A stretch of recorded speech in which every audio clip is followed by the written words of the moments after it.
We know Cheech and Chong as the undisputed kings of stoner comedy.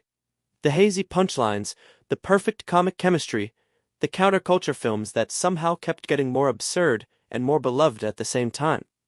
But behind the smoke and the cult classic status, there is a world of unexpected twists, bizarre coincidences, and backstage stories that most people have never heard.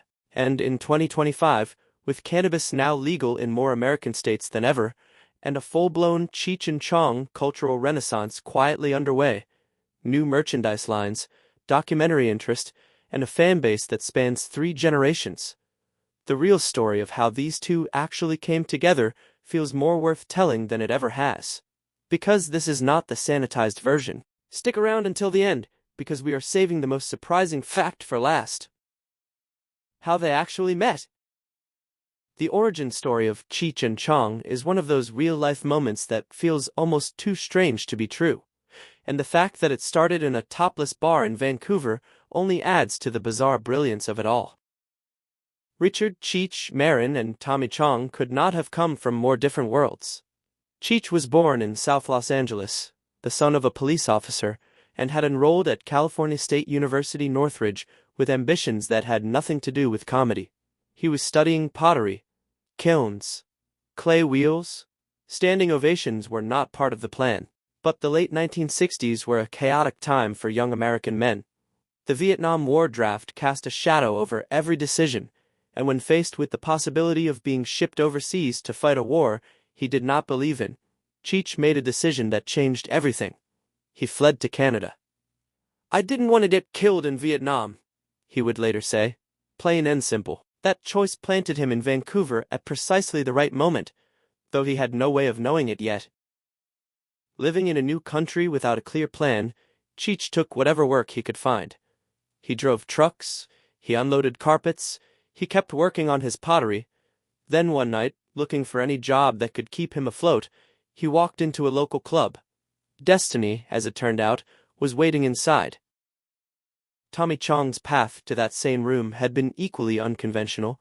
Born in Edmonton, Alberta, to a Chinese father and a Scottish-Irish mother, Tommy had already tasted a different kind of fame as a musician. He had played guitar in a band called Bobby Taylor and the Vancouvers, which was signed by Motown Records. By itself, that could have been its own story.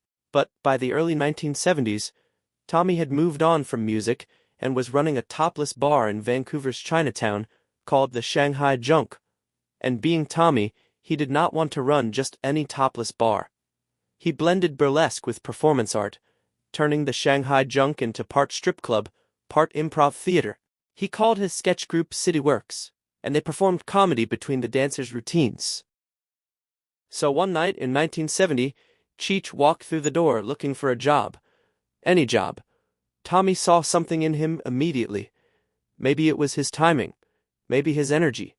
Either way, he invited Cheech to join the improv group. And one night, mid-show, they started riffing off each other and fell into a bit about a guy looking for his friend Dave. The punchline, "the other guy so stoned he kept saying, 'Dave's not here,' was completely unscripted. The audience went wild. Neither of them had planned it. But from that accidental moment, a comedy dynasty was born. Their love-hate relationship off stage. Behind the iconic film scenes and the thunderous laughter of sold-out theaters, the relationship between Cheech Marin and Tommy Chong was nothing like the carefree bromance fans assumed it to be. Sure, they looked inseparable on screen. Beneath the surface, their partnership was laced with friction, creative tension, and real animosity that stretched across nearly 2 decades.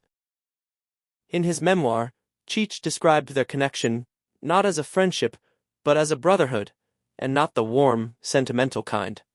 "We're brothers. We're not best friends," he wrote.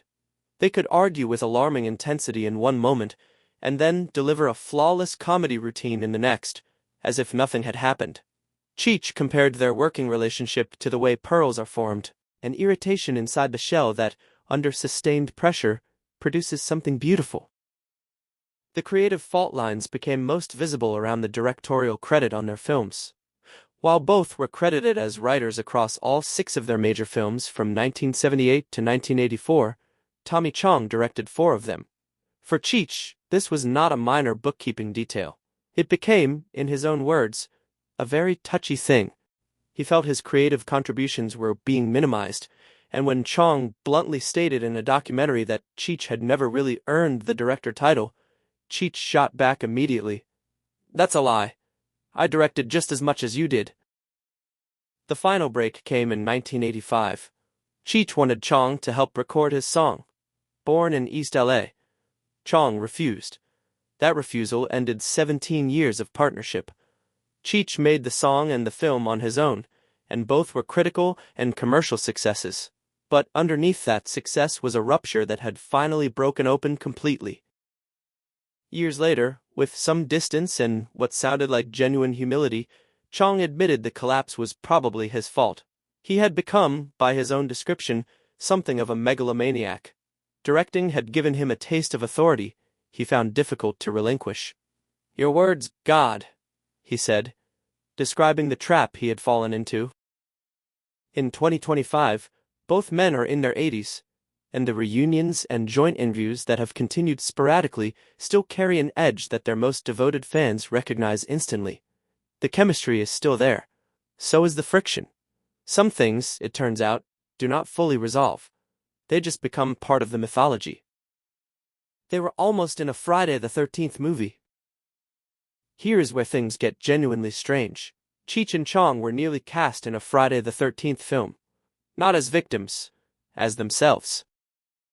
After Friday the 13th Part 6, Jason Lives breathed new life into the slasher franchise. In 1986, director Tom McLaughlin came up with an idea that was bold, a little insane, and honestly kind of brilliant. He pitched producer Frank Mancuso Jr. a crossover that would feature Cheech and Chong in the woods, either running a marijuana operation somewhere in the forest, or playing hapless camp counselors and completely over their heads. Either way, Jason Voorhees would have eventually found them. The studio did not move forward with it, and the crossover never happened. But the image of two laid-back stoners accidentally disrupting a slasher rampage remains one of Hollywood's great unmade scenarios. Given the current appetite for legacy horror franchise revivals, with Friday the 13th rights disputes finally showing signs of resolution in 2024 and 2025, the concept has quietly resurfaced in fan conversations online. Whether anyone in Hollywood is actually listening remains to be seen. That iconic license plate was a real cop's. One of the most memorable visual jokes in stoner film history is the muffed VR license plate in Up in Smoke. It has been referenced, recreated, and printed on merchandise for nearly 50 years, and almost nobody knows where it actually came from. Cheech and Chong did not invent it. The plate was a custom vanity plate belonging to an actual Los Angeles Police Department officer. A real cop was driving around Los Angeles with that plate on his car, apparently without apparent irony, before it ended up immortalized in one of the most counterculture films ever made. The plate had quite a journey before its cinematic debut. It started on an American Motors Gremlin already legendary for being one of the most mocked cars in automotive history, then moved to a T-top Corvette, and eventually ended up on a customized VW Bug, which is where it appears in the film. That same Volkswagen, incidentally, was actually Jack Nicholson's personal car. So, to summarize, a real police officer's vanity plate, attached to Jack Nicholson's personal vehicle, became one of the defining images of anti-establishment stoner comedy. The original owner reportedly still has the plates today, complete with California DMV stickers. Reality in this case was significantly stranger than anything a Hollywood writer could have scripted. Jack Nicholson laughed through a dislocated shoulder. Speaking of Jack Nicholson, and Up in Smoke producer Lou Adler tells a story about an early screening of the film that has become one of the more extraordinary pieces of accidental film testing history. Nicholson attended the screening fresh from a car accident that had left him with a dislocated shoulder. He had been told by his doctor, in fairly unambiguous terms, not to laugh. Laughing, under those circumstances, would hurt. A lot. He laughed anyway. He could not stop himself. Every time a joke landed, Nicholson would involuntarily produce what Adler described as a series of grunts, groans, and pained exclamations because the laughter hurt, but it came regardless. And the filmmakers, watching Nicholson's agonized reactions from across the room, started using his involuntary sounds as a quality metric. If a joke could physically overpower a dislocated shoulder and drag a laugh out of Jack Nicholson against his doctor's explicit instructions, it was definitely staying in the film. Accidental, painful, and completely honest, which, in its own way, is a perfect description of everything Cheech and Chong ever made. Their script for Nice Dreams was 3.5 pages long. Cheech and Chong's 1981 film, Nice Dreams, had a screenplay. It was 3.5 pages long. Not 30, not 300. 3.5 pages to account for the basic idea, some visual cues, and a general sense that things would get weird. The original concept involved the two of them playing landscapers, secretly growing marijuana across Los Angeles, clipping hedges by day, harvesting by night. That idea eventually evolved into something involving selling weed from an ice cream truck with a giant clown face on the side, which is objectively an upgrade. What makes this genuinely remarkable is what happened next.